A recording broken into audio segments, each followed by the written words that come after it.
E vamos abrir nossas Bíblias no livro de Êxodo, capítulo 12. Êxodo, capítulo 12, versículo 13. Amém. Aleluia. Êxodo, capítulo 12, glória a Deus. Glória. Aleluia. O Senhor tem estado presente, meu irmão. Irmãos, Deus fala no nosso meio de uma maneira tão poderosa e profética. Na simplicidade, numa igreja pequena que nós somos, mas o Senhor tem estado conosco. O Senhor tem tido o prazer de estar no nosso meio. É por isso que devemos ter sempre cuidado de virmos para o culto, né? Como diz, né? Rogo-vos, irmãos, Romanos 12, né? Que apresentei os vossos corpos em sacrifício vivo, santo e agradável. Ter cuidado de passar um dia na presença para chegar no culto, chegar com um sacrifício bom, né? Um sacrifício santo, puro, agradável, que é o vosso culto, que é o corpo, né? Apresentar o corpo, né? Irmãos, então vamos ler aqui no livro de Hebreus 12, versículo 13, que diz assim. Êxodo 12, versículo 13. E aquele sangue vos será por sinal nas casas em que estiverdes. Vendo eu sangue, passarei por cima de vós, e não haverá entre vós praga de mortandade, quando eu ferir a terra do Egito. Amém, irmão? Amém. Só esse versículo. Glória a Deus. O sinal é o sangue. Quando o Senhor foi destruir Jericó juntamente com Josué, Raabe também tinha que ter um sinal. Era parecido a cor de sangue, um cordão escarlate.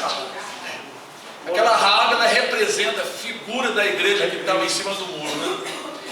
Mas como a cidade foi destruída, ela foi salva porque ela acolheu os espias, os dois espias. Os dois espias. Josué.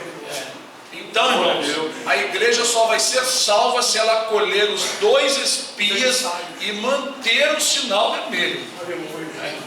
E os dois espias representam o Espírito Santo e a palavra. Glória. É os dois que estão aqui espiando a terra até a hora da destruição. Que aqui está sendo falado e o Espírito Santo está falando. São os dois espias. É uma figura, é uma representação. Aquilo ali é uma mensagem para os últimos dias. Aleluia. Aquela destruição de Jericó é a destruição que vai vir aí da grande tribulação. E essa destruição aqui é a mesma destruição da grande tribulação. Então, irmãos, é certo sim que o Senhor não vai trazer a praga da mortandade na vida de quem, na casa que tiver a marca do sangue de Cristo, do Cordeiro Pascual. Aquele Cordeiro Pascual, aquela instituição. Viu como eu amo a lei do Senhor? Meditar na lei de dia e de noite, dá isso, ó, você medita, o Espírito Santo te revela. Mas então, irmãos, na lei do Senhor tem muitas coisas apontando para esses futuros agora.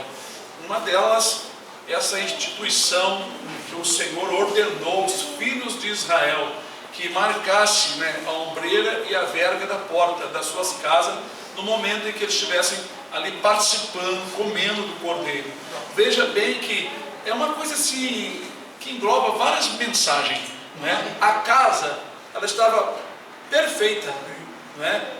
Estavam comendo, vestidos, os pés calçados, cordão na mão, comendo ervas amargas, pão sem fermento e o cordeiro sem quebrar os ossos.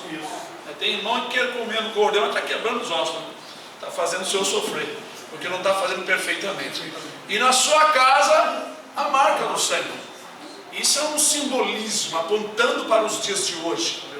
A igreja santa em obediência, está vestida, calçada, com o cajado na mão, comendo a palavra e protegido da desgraça que vai vir ao mundo. Aleluia. Porque o Senhor há de tirar daqui, antes dele mandar as pragas dele, ele vai tirar a igreja remida que tem o sangue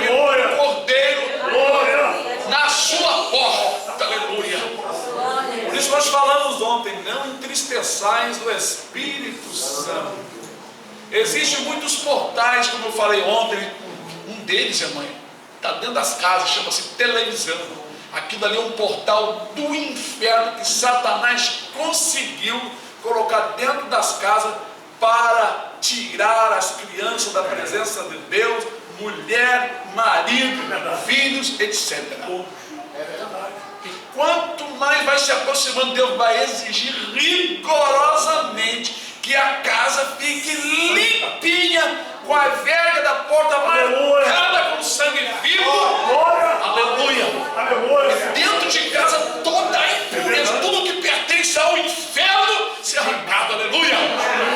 Oh glória. Eu sou um privilegiado, porque, irmão, estou mais do que convicto dessas coisas. Glória a Deus. Não precisa ninguém me convencer, me provar nada. Amém. Só eu olhar, irmão, eu vou dizer uma coisa para vocês. Eu estou chegando a um ponto que tem qualquer coisinha dentro da minha casa, eu olho assim, eu sinto coisa ruim. Eu já começo a falar, ó, vamos vigiar, Satanás está por aí. Quando eu não falo, eu já começo a repreender no meu quarto. Porque às vezes eu olho certa situação, qualquer coisa, o clima, eu já estou em espírito de oração. Deus está me dando essa graça muito grande. E eu vou dizer uma coisa para o irmão, é muito bom nós estarmos na presença do Senhor, né, ficar pressentindo pelo Espírito de Deus a chegada de certos demônios, ou rondando por próximos de nós, qualquer coisa, porque aí o irmão está sempre guarnecido, está sempre, ó, pegando a arma, já botando, né, já botando ali na agulha ali um projétil para apertar, estamos atentos, sempre na vigilância. Então, irmãos, eles fizeram uma coisa aqui maravilhosa, vigiaram. Realmente as casas dos judeus lá em Gósen, né, nenhuma delas sofreu a morte de um dos primogênitos quando o Senhor passou. Foi o Senhor que passou, né? Até eu falei para os irmãos, não foi anjo da morte não, foi o Senhor que passou e foi ceifando, foi tirando tudo. Isso por quê? Porque na grande tribulação o inimigo vai agir aqui para enganar as pessoas, né?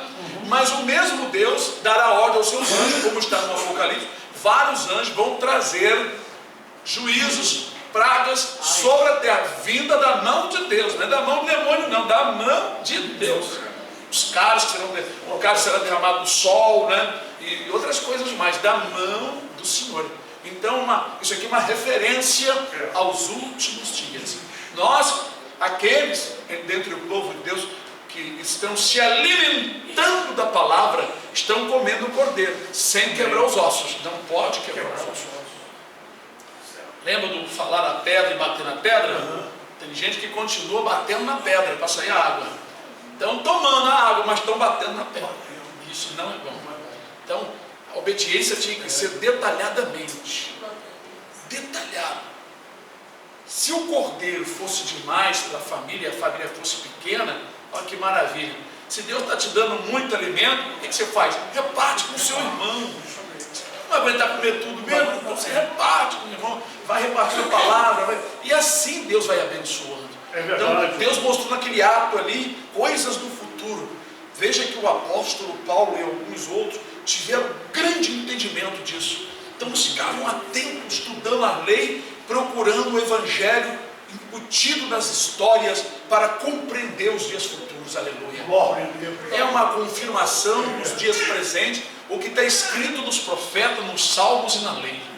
Jesus falou isso para aqueles dois, lembra que nós lemos outro dia aqui? Né? Que privilégio tiveram aqueles dois? Que estavam no caminho de Emaús. Nós estudamos aqui, que maravilha. Eu acho que é esse áudio, né? Que eu estou querendo, né? Não sei se é esse áudio. Então, irmãos, a palavra de Deus, ela vem assim nos ensinando que nós agora, que somos a geração dos sinais, temos que ter o máximo de cuidado para fazer rigorosamente como ele ordenou no passado. Manter o sangue na verga. Aleluia, Senhor. Comer o pão sem fermento, ou seja, não se alimentar de assuntos fermentados de igrejas e de outros lugares por aí.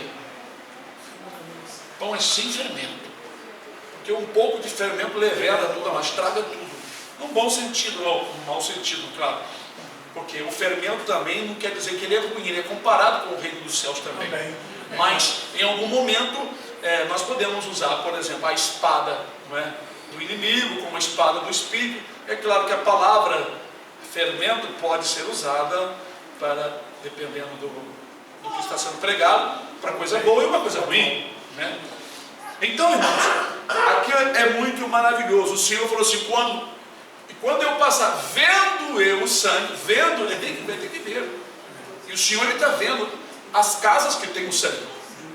Porque quando ele vier, irmãos, segundo o que já foi registrado nas sonhos, né, que as pessoas estão registrando, colocando no YouTube, e o que está escrito, no ato do arrebatamento da igreja, vai acontecer desgraça sobre a terra. Esse é o momento em que o Senhor vai passar. E quando ele vê as casas que tiverem realmente, né, com sangue, o Senhor vai tirar. Aqui, quer dizer, não foi ninguém arrebatado, né? Mas de um certo modo é como se eles fossem livres, né? Foram livres da morte. Não teve uma casa dos judeus que alguém estivesse lamentando e chorando porque um primogênito estava morto. Mas na casa dos egípcios, desde os animais, as pessoas, tinha defunto, tinha gente em todas as casas. E a lamentação foi terrível. Pensou uma nação toda chorando? A pessoa, um choro em todos os lugares, naquela região, lá na terra de Gósen não havia choro. Então, irmãos, há crentes que estão andando como egípcios, não estão se alimentando do Cordeiro Pascual, não vão poder fazer a passagem. E veja que foi naquela noite, houve o livramento e saíram do Egito. Então é uma figura, como dizem então esses pregadores mentirosos no YouTube, um monte deles mentirosos. Outros não é que estão mentindo, é falta de revelação, mas também são presunçosos, com uma ousadia da carne, ensinando mentira do diabo, dizendo que não haverá o arrebatamento, provando, torcendo as escrituras, sem revelação, sem conhecimento de outros textos do Velho Testamento, sem a revelação divina. Apenas tem uma matemática religiosa de livros e aqui, e estão ensinando, estão orientando o povo a se desviarem da santificação. Claro, se nós vamos passar na grande tribulação, para que preparar, para que vigiar para a vinda de Jesus? Para que vigiar? Para que vigiar? Se ele mandou assim, vigiai, porque não sabeis a hora nem o dia que o Filho do Homem há de vir. Por que ele fez essa advertência? Será que é simplesmente para a gente ficar olhando quando ele aparecer na nuvem do céu? É preparar para sair fora, ou para ficar aqui. Agora, como pode pessoas tão ignorantes também, ouvem essas pessoas e acreditam? Como pode tanta gente seguir esses homens? E aqui tem mulher também, falando com uma ousadia, mentirosas. Jezabel, espírito masculino de cabeça. Isso aqui, irmãos, é uma das grandes revelações. Outra grande revelação é o Enoque. Enoque é o sétimo depois de Adão. Exatamente o sétimo, representando, figurando o sétimo período. Ele representa a igreja. E o número, por ele ser o sétimo, isso foi feito calculadamente por Deus, deixando para nós outro sinal. No sétimo período, vou levar o santo, vou levar o santificado, aquele que está andando com Deus. Bem claro, Enoque é a igreja, não é a igreja toda. Santificado. Enoque é a igreja santa. Glória. A igreja que está andando com Deus. Aquela que está vivendo, está amando com o seu, está andando com o seu noivo. É aquela que está com aliança, prestes para casar. É aquela que está noiva, está aliada a Cristo. Glória a Jesus. Amém. E aqueles irmãos e irmãs que estão realmente vivendo um período de amor com o Senhor. E cada vez que eles vão vendo os sinais, mais eles vão se agarrando, mais vai amando, mais vai buscando. A tendência é essa. Pensando? Claro! Se nos últimos dias nós vemos que as coisas estão acontecendo, eu quero mais marcar a verga da minha porta. Eu quero mais comer o cordeiro, comer as ervas amargas. Não tem problema não, nós vamos comer a erva amarga. Não tem problema não. Glória a Deus. Vamos comer as ervas amargas. Não tem problema não. O importante é que junto com a erva amarga, nós estamos comendo um pão sem fermento que não incha e estamos comendo um cordeiro. Isso é que é importante.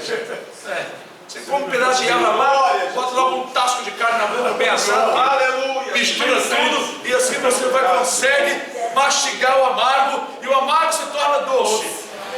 Tudo nos últimos dias, irmão. Tudo.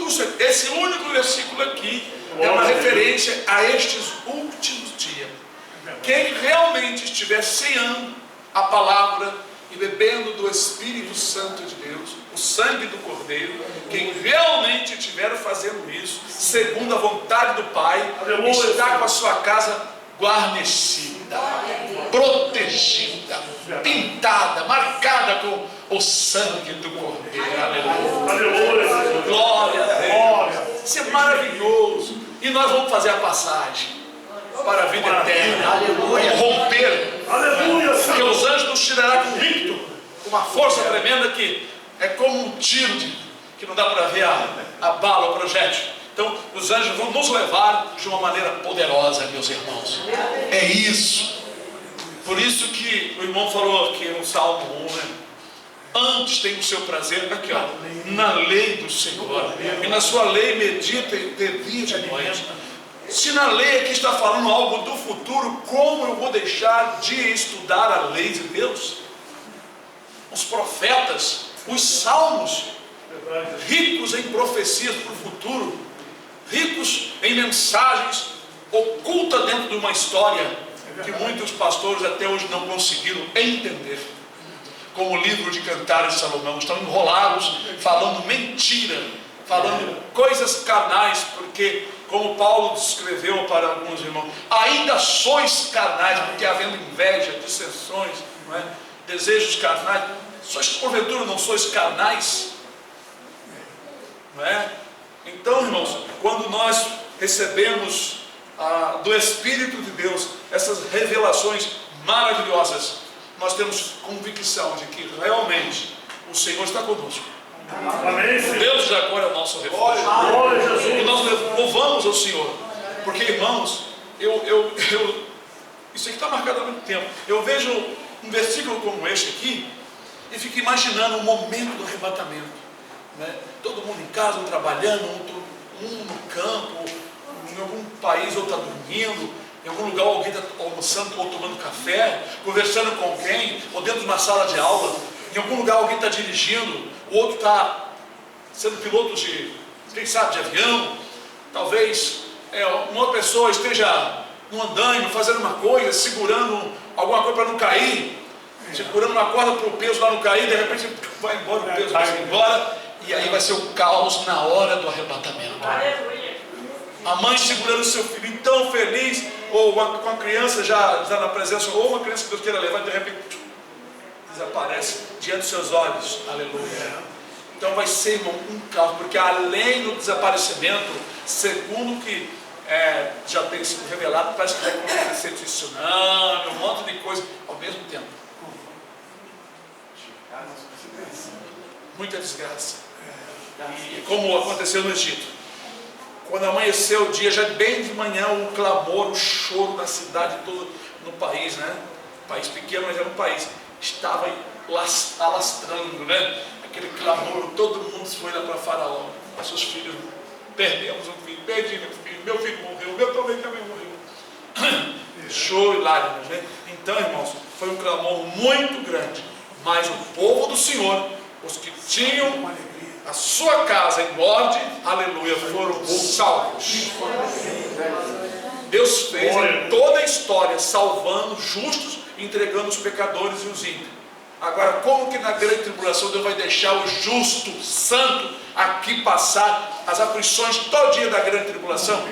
Se Ele vem prometendo isso há muito tempo, há milhares de anos, como que agora vem simples pregadores torcendo a palavra de Deus? Deus os repreenda, e eu os repreendo em nome de Jesus, pela caça de Satanás e de demônio. Seja repreendido em nome de Jesus. Glória a Deus. Glória seja o nome do Senhor. Glória a Deus. Deus abençoe meus irmãos. Amém, Senhor.